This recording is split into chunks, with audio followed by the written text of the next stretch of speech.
Hello everyone. आज हम लोग PERT के बारे में डिस्कशन करेंगे।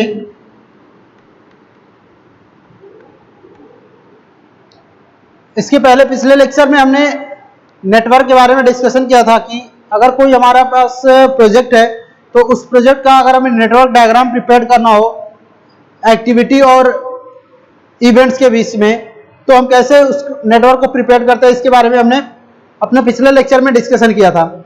आज हम लोग PERT के बारे में डिस्कशन करेंगे। तो PERT का पूरा नाम जो होता है वो क्या होता है? Program evaluation and review technique. PERT का पूरा नाम क्या होता है? प्रोग्राम को हम प्रोजेक्ट भी बोल सकते हैं, इवैल्यूएशन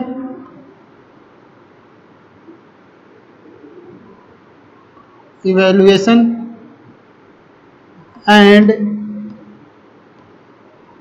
रिव्यू टेक्निक, ये हमारा PERT का पूरा फुल फॉर्म होता है। PERT को सबसे पहले डेवलप किसने किया था? यूएस नेवी ने।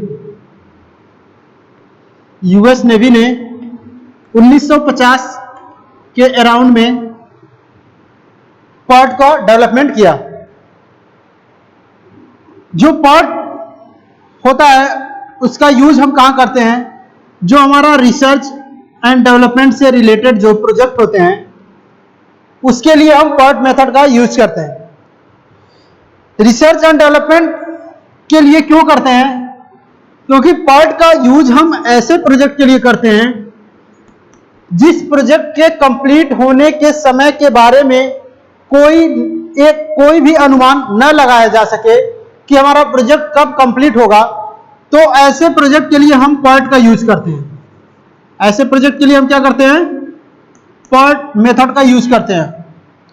अगर किसी प्रोजेक्ट के कंप्लीट होने के समय के बारे में अगर कोई अनुमान नहीं लगाया जा सकता है तो ऐसे प्रोजेक्ट के लिए हम PERT मेथड का यूज करते हैं। जैसे कोई रिसर्च एंड डेवलपमेंट से रिलेटेड प्रोजेक्ट है तो उस प्रोजेक्ट के कंप्लीट होने के समय के बारे में कोई निश्चित अनुमान नहीं लगाया जा सकता है, तो इसलिए रिसर्च एंड डेवलपमेंट में हम PERT मेथड का यूज करते हैं। अब रिसर्च एंड डेवलपमेंट से रिलेटेड कई सारे प्रोजेक्ट होते हैं, जैसे स्पेस इंडस्ट्री, डिफेंस इंडस्ट्री,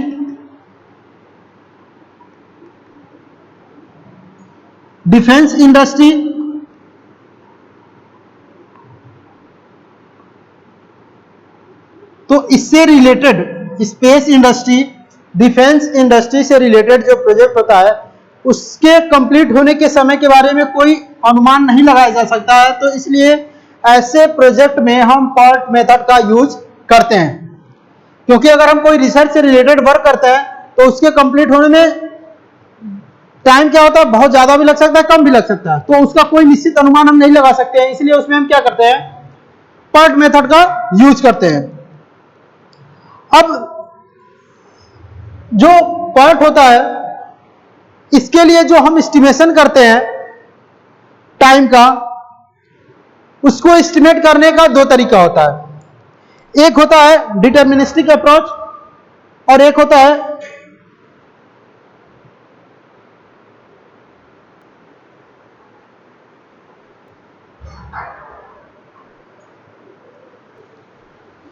तो ये हमारा रिसर्च एंड डेवलपमेंट प्रोजेक्ट के लिए हम PERT मेथड का यूज करते हैं। अब कोई एक्टिविटी है या कोई हमारा प्रोजेक्ट है तो उस प्रोजेक्ट को कंप्लीट होने में या उस एक्टिविटी में हमारा क्या होता है? टाइम रिक्वायर्ड होता है, क्योंकि उसको करने में क्या होता है? टाइम की जरूरत पड़ती है। तो इसके लिए हम क्या करते हैं? एस्टिमेशन करते हैं कि हमारे उस प्रोजेक्ट में कितना टाइम लगेगा। तो एस्टिमेशन करने के लिए, टाइम एस्टिमेशन के लिए हम दो तरीका फॉलो करते हैं। पहला प्रोसेस क्या होता है? पहला तरीका क्या होता है? डिटरमिनिस्टिक अप्रोच, और सेकेंड हमारा क्या होता है? Probabilistic approach. पहला वे क्या होता है? डिटरमिनिस्टिक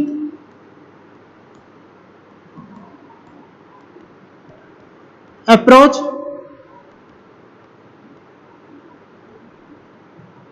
और सेकेंड मेथड हमारा क्या होता है, प्रोबेबिलिस्टिक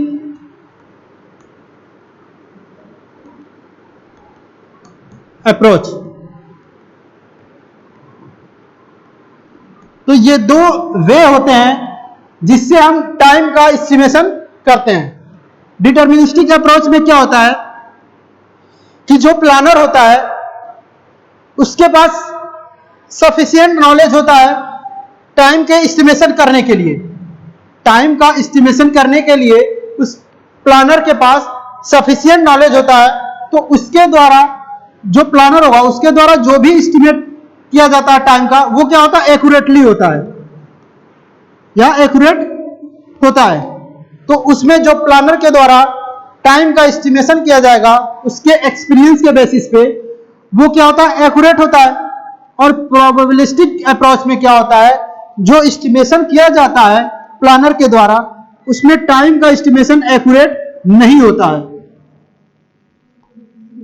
एक्यूरेट नहीं होता है, क्योंकि उसके पास बहुत ही ज्यादा नॉलेज नहीं होता है। तो ऐसे अप्रोच के लिए हम प्रोबेबिलिस्टिक अप्रोच फॉलो करते हैं टाइम एस्टिमेशन के लिए। तो ये दो वे होते हैं जिससे हम क्या करते हैं, टाइम का एस्टिमेशन करते हैं। अब हम बात करते हैं वेरिएबल्स की। तो जो पार्ट में वेरिएबल्स होते हैं वो जनरली 3 वेरिएबल्स होते हैं। पहला वेरिएबल्स क्या होता है, optimistic time estimate. Second variable क्या होता है, pessimistic time estimate. Third variables क्या होता है, most likely time estimate. Optimistic time estimate क्या होता है कि अगर किसी प्रोजेक्ट के कंप्लीट होने में मिनिमम टाइम लगता है या किसी एक्टिविटी को कंप्लीट करने में मिनिमम टाइम लगे तो उसको हम क्या बोलते हैं, ऑप्टिमिस्टिक टाइम एस्टिमेट बोलते हैं। अगर सब कुछ परफेक्टली रहा, सब कुछ सही से रहा, तो वो हमारा जो प्रोजेक्ट होगा या जो एक्टिविटी होगा वो क्या होगा, मिनिमम टाइम पर कंप्लीट हो जाता है। तो इसके लिए क्या होता है कि ऑप्टिमिस्टिक टाइम एस्टिमेट उसको हम बोलते हैं। सेकेंड वन हमारा क्या आपने बताया कि पेसिमिस्टिक टाइम एस्टिमेट, कि अगर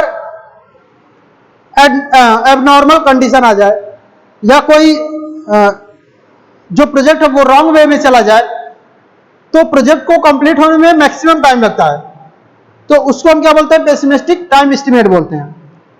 और जो हमारा मोस्ट लाइकली टाइम होता है, ये अगर नॉर्मल सिचुएशन रहा तो उसके लिए हम मोस्ट लाइकली टाइम एस्टिमेट उसको बोलते हैं। तो अब नेक्स्ट हम डिस्कशन करते हैं वेरिएबल्स के बारे में।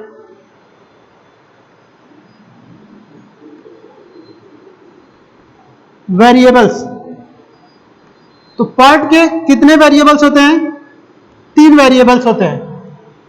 पहला क्या होता है, optimistic time estimate.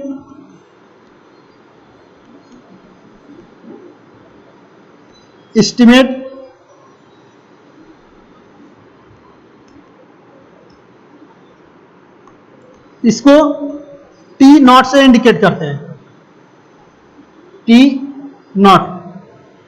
Second variable क्या है, पेसिमिस्टिक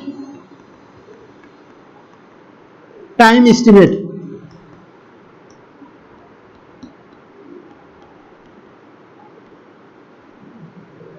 इसको हम कैसे इंडिकेट करते हैं, टी पी से। और थर्ड वन हमारा क्या होता है, मोस्ट लाइकली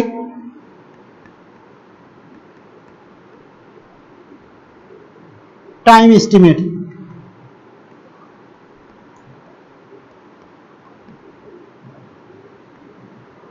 इसको हम टीएम से इंडिकेट करते हैं।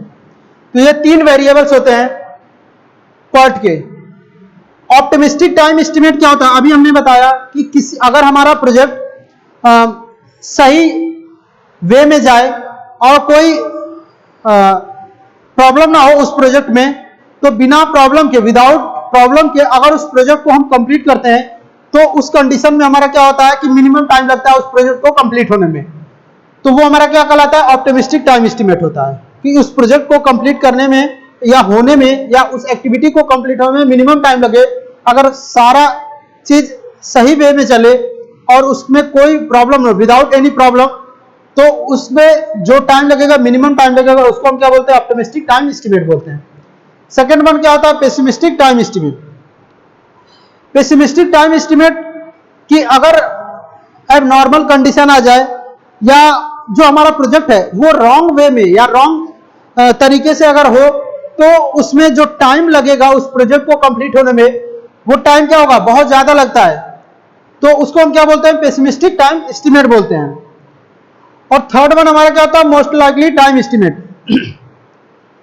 अगर नॉर्मल कंडीशन हो तो उस प्रोजेक्ट के कंप्लीट होने में क्या होता है कि टाइम जो होता है वो कम लगता है। अगर नॉर्मल कंडीशन हो तो उस प्रोजेक्ट को कंप्लीट होने में जो टाइम रिक्वायर्ड होता है वो क्या होता है? कम लगता है, और वो अपने टाइम पर प्रोजेक्ट क्या होता है? कंप्लीट हो जाता है। तो ऐसे प्रोजेक्ट के लिए हम उसको क्या बोलेंगे? मोस्ट लाइकली टाइम एस्टिमेट बोलते हैं। कि अगर हमारा प्रोजेक्ट पूरे टाइम पर कंप्लीट हो जाए, टाइमली कंप्लीट हो जाए, सारा कंडीशन अगर नॉर्मल रहे, तो उस कंडीशन में उसको हम क्या बोलते हैं? मोस्ट लाइकली टाइम एस्टिमेट बोलते हैं। तो ये तीन वे होते हैं हमारे 3 वेरिएबल्स PERT के। अब नेक्स्ट हम बात करते हैं फ्रीक्वेंसी डिस्ट्रीब्यूशन की।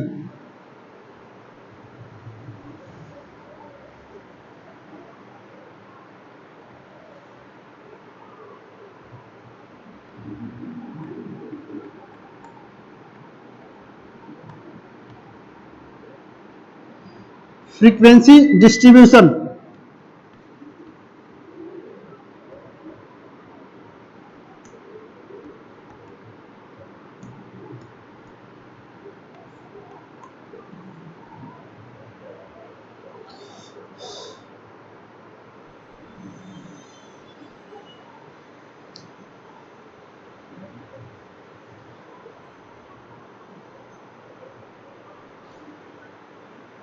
फ्रीक्वेंसी डिस्ट्रीब्यूशन क्या होता है कि अगर हम कोई कर्व प्लॉट करते हैं नंबर ऑफ एक्टिविटी और टाइम ऑफ कंप्लीशन के रिस्पेक्ट में, तो उसके रिस्पेक्ट में जो कर्व बनता है वो कर्व क्या कहलाता है? फ्रीक्वेंसी डिस्ट्रीब्यूशन कर्व कहलाता है। अगर हम कोई कर्व ड्रा करते हैं टाइम और नंबर ऑफ जॉब के रिस्पेक्ट में, तो जो कर्व बनता है उसको हम क्या बोलते हैं? फ्रीक्वेंसी डिस्ट्रीब्यूशन कर्व बोलते हैं। तो अगर हम कोई कर्व ड्रा करते हैं तो उस कर्व में क्या होता है कि 2 एक्सिस होते हैं। एक एक्सिस हमारा क्या होता है? जो हॉरिजॉन्टल एक्सिस होता है वो हमारा क्या होता है? टाइम होता है। और जो वर्टिकल एक्सिस होता है हमारा क्या होता है? नंबर ऑफ जॉब होता है। इसको हम नंबर ऑफ एक्टिविटी भी बोल सकते हैं। तो जो हमारा कर्व ड्रा होगा टाइम और नंबर ऑफ जॉब के रिस्पेक्ट में, जो कर्व हम प्रिपेयर करते हैं टाइम और जॉब के बीच में, उसको हम क्या बोलते हैं? फ्रीक्वेंसी डिस्ट्रीब्यूशन कर्व बोलते हैं। अब कोई कर्व हम, जैसे ये कोई हमारा एक कर्व है,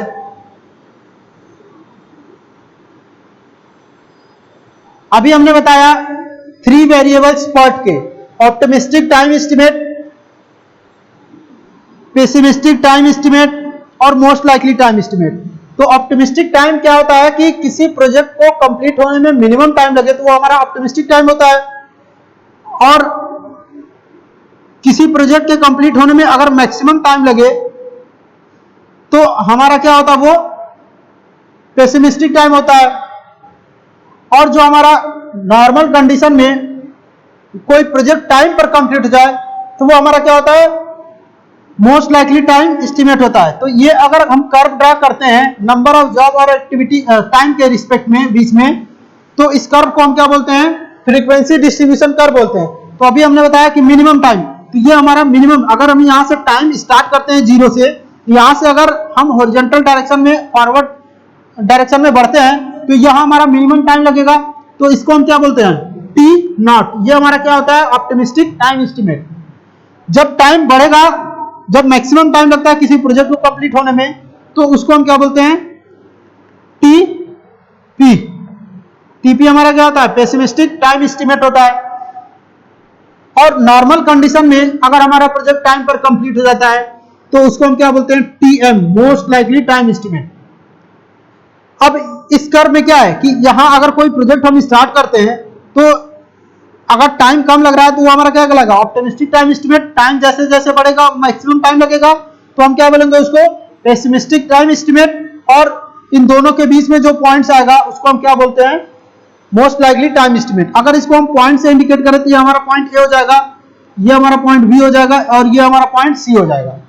अब पॉइंट ए हमारा क्या, ऑप्टिमिस्टिक टाइम एस्टिमेट हो गया, पॉइंट बी हमारा मोस्ट लाइकली टाइम एस्टिमेट हो गया और सी पॉइंट हमारा हो गया पेसिमिस्टिक टाइम एस्टिमेट। जो पॉइंट बी है इसमें नंबर ऑफ एक्टिविटी अगर देखा जाए तो क्या है, ज्यादा है, और पॉइंट ए और सी में नंबर ऑफ एक्टिविटी कम है। क्योंकि ये नंबर ऑफ जॉब को हमने अभी बताया कि इसको हम नंबर ऑफ एक्टिविटी भी बोल सकते हैं, नंबर ऑफ एक्टिविटी भी।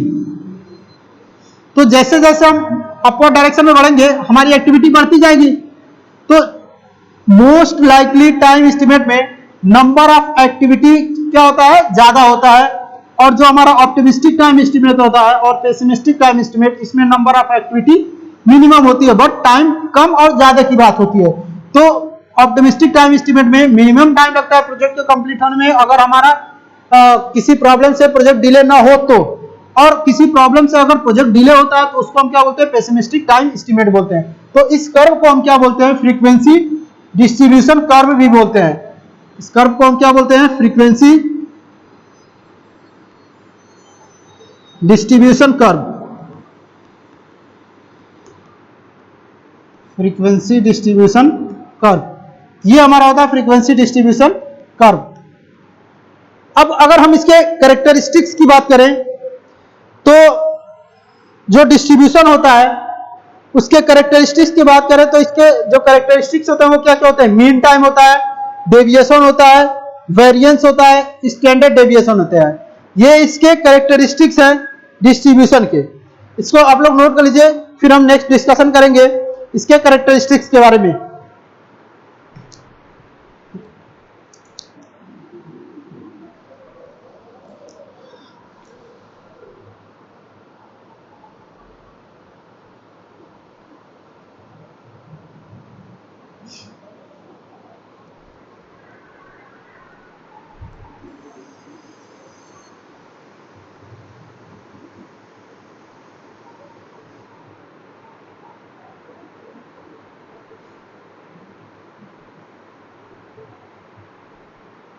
नेक्स्ट अब हम डिस्कशन करते हैं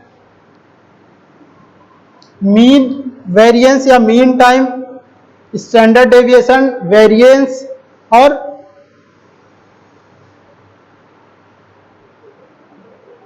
डेविएशन के बारे में।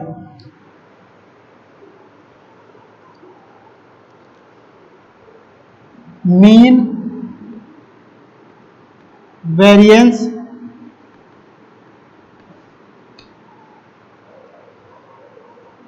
and standard deviation of the distribution and standard deviation of the distribution।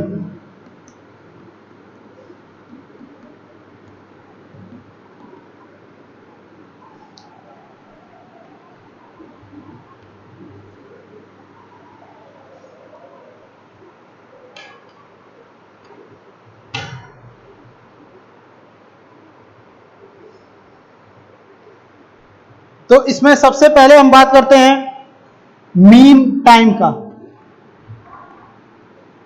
Mean time,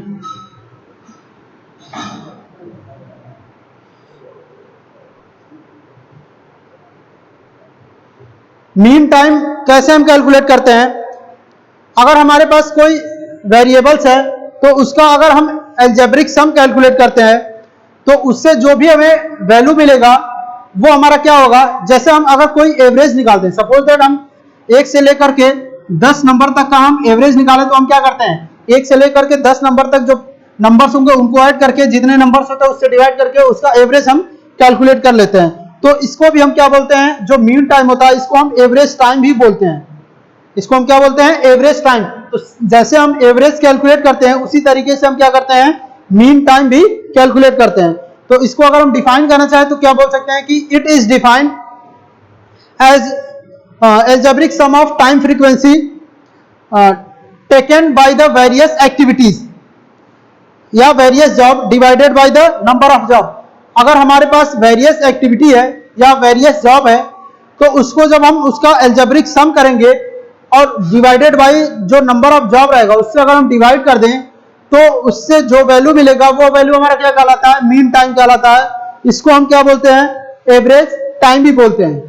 mean time को हम क्या बोलते हैं, एवरेज टाइम भी बोलते हैं।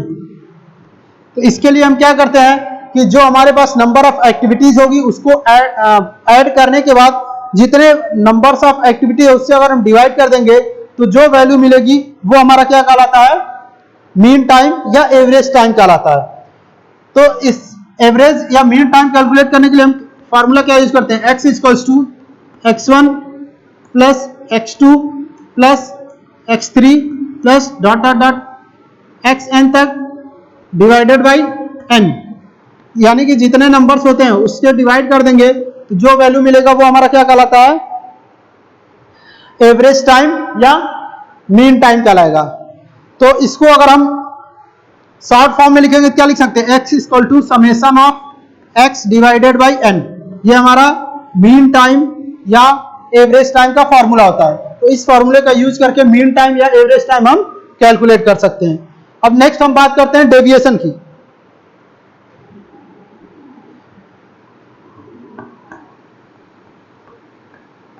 Deviation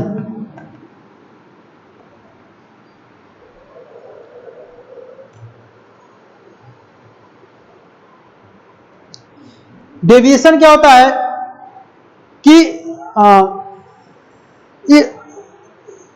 it is the difference between the time under consideration and the mean time, यानी कि जो टाइम होगा हमारे पास और जो हमारे पास मीन टाइम होगा उसका जो डिफरेंस होगा वो क्या कहलाता है, डेविएशन कहलाता है। इसका अगर हम फॉर्मूला लिखे तो फॉर्मूला हमारा क्या हो सकता है, स्टैंडर्ड डेविएशन को हम एस से इंडिकेट करते हैं।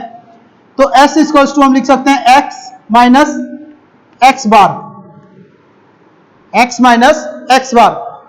तो इससे जो वैल्यू मिलेगा वो क्या कहलाता है, डेविएशन। तो इसको अगर हम डिफाइन करना चाहें तो क्या बोल सकते हैं, it is the difference between the time under consideration and the mean time, यानी कि टाइम और मीन टाइम के बीच का जो डिफरेंस होगा वो क्या कहलाएगा, डेविएशन कहलाता है। अब इसमें इसको एस से इंडिकेट ना करके इसको डेल्टा से हम इंडिकेट करते हैं, ठीक। अब इसमें डेल्टा इक्वल्स टू क्या हमारा है, डेविएशन, और एक्स हमारा क्या है, value of under consideration, value under consideration, ये हमारा क्या डेविएशन हो जाता है। और ये हमारा क्या कहलाता है, time value under consideration, value under consideration. तो इससे जो भी वैल्यू मिलती है वो क्या कहलाता है, डेविएशन कहलाता है। अब नेक्स्ट हम बात करते हैं वेरिएंस की।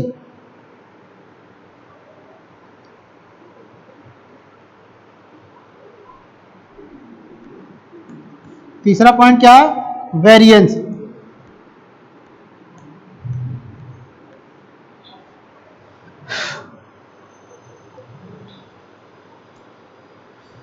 अगर हम डेविएशन का स्क्वायर कर दें तो उससे जो वैल्यू मिलती है वो हमारी क्या कहलाती है, वेरिएंस कहलाती है। इसको हम लैम्डा से इंडिकेट करते हैं। तो अगर हमारे पास कोई डेविएशन की वैल्यू है, अगर हम उसका स्क्वायर करते हैं तो जो हमें वैल्यू मिलेगी वो क्या कहलाता है, वेरिएंस कहलाता है। तो it is mean of the square of deviation, यानी कि डेविएशन का जो स्क्वायर होगा वही क्या कहलाता है, हमारा वेरिएंस कहलाता है। अब इसका अगर हम फॉर्मूला लिखें तो फॉर्मूला अगर हम डेविएशन लिखे तो सिग्मा स्क्वायर इक्वल्स टू क्या होता है, summation of delta square upon N, ये हमारा फॉर्मूला होता है वेरिएंस का। ये हमारा फॉर्मूला हो गया वेरिएंस का। अब लास्ट हम बात करते हैं स्टैंडर्ड डेविएशन की। फोर्थ हमारा पॉइंट क्या है, स्टैंडर्ड डेविएशन।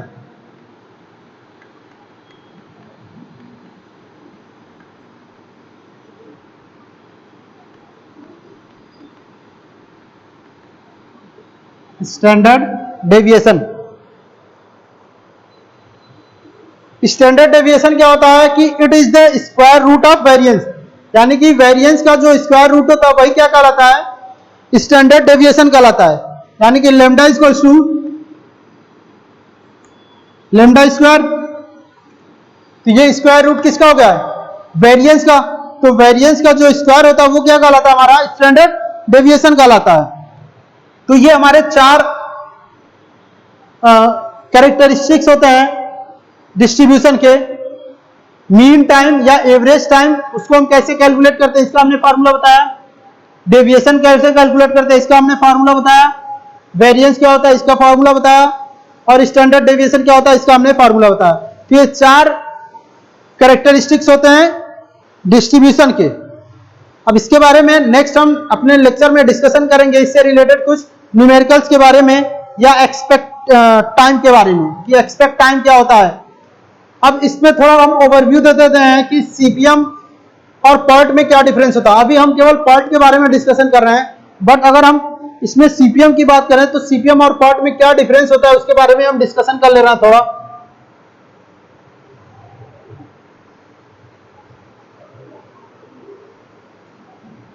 जो पर्ट होता है उसमें किसी प्रोजेक्ट के कंप्लीट होने में अनसर्टेनिटी होती है, यानी कि उस प्रोजेक्ट को कंप्लीट होने में टाइम का हम अनुमान नहीं लगा सकते हैं।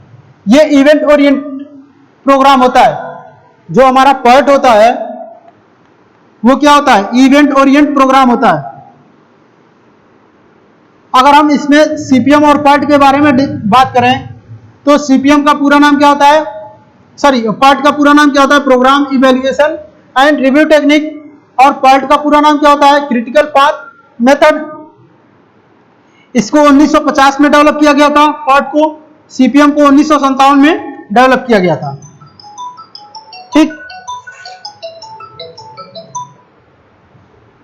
ये हमारा सेकेंड डिफरेंस हो गया। थर्ड डिफरेंस क्या होता है कि पर्ट का यूज हम रिसर्च एंड डेवलपमेंट में करते हैं, और पर्ट का यूज रिसर्च एंड डेवलपमेंट में करते हैं, और सीपीएम का यूज हम कंस्ट्रक्शन में करते हैं। कंस्ट्रक्शन में सीपीएम का यूज करते हैं। पर्ट ऐसे प्रोजेक्ट के लिए हम करते हैं जिसमें किसी प्रोजेक्ट के कंप्लीट होने के समय के बारे में कोई अनुमान नहीं लगाया जा सकता है, उसके लिए हम पर्ट का यूज करते हैं। और किसी प्रोजेक्ट के कंप्लीट होने में अगर हम उसके टाइम का अनुमान लगाते हैं, उसके कंप्लीट होने के टाइम का अनुमान लगा सकते हैं, तो उसके लिए सीपीएम मेथड का यूज करते हैं। तो ये बेसिक डिफरेंस होते हैं सीपीएम एंड पर्ट के। अभी हम फिलहाल पर्ट के बारे में डिस्कशन कर रहे हैं। तो आज हमने पर्ट के बारे में जो उसके कैरेक्टरिस्टिक्स थे चार, mean time, average time, deviation, variance, standard deviation, उसके बारे में उससे रिलेटेड फार्मूला जो भी था हमने डिस्कशन किया। अपने कल के लेक्चर में हम उससे रिलेटेड कुछ प्रॉब्लम के बारे में डिस्कशन करेंगे, और एक्सपेक्ट टाइम के बारे में हम डिस्कशन करेंगे। Thank you.